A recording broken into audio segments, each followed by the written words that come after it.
Saudara, kecelakaan lalu lintas juga terjadi di Ngawi, Jawa Timur. Dua bus tabrakan di jalur Geneng saat menghindari penyeberangan jalan.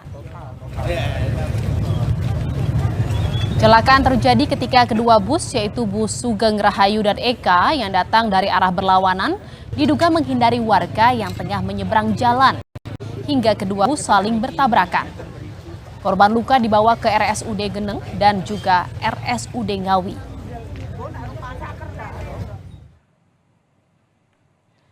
Meski siang tadi polisi sempat kesulitan melakukan evakuasi, kini kedua badan bus berhasil dipindahkan. Kondisi kedua bus rusak parah.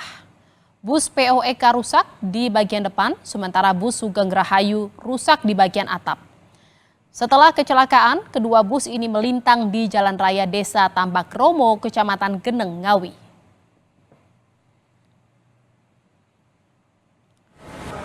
Saudara, 8 penumpang, dua bus yang terlibat kecelakaan di Ngawi, Jawa Timur kini dirawat intensif di Rumah Sakit Widodo Ngawi.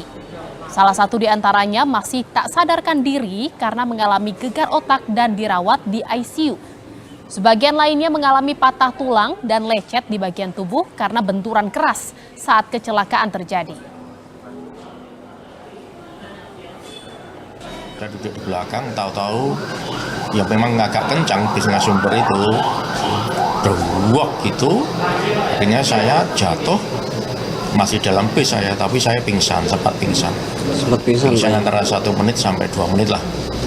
Kemudian saya bangun kok, tahu-tahu pundak saya ini sakit gitu, sakit, terus saya sudah berlumuran darah.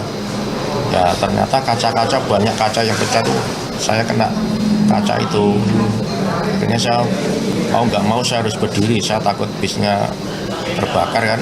Ya, saya akhirnya berdiri dengan sini dengan pundak saya sakit. Jadi saya minta, loh kok atapnya sudah lepas semua bisnya.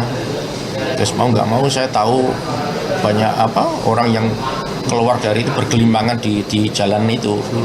Saya nggak mau harus keluar aku.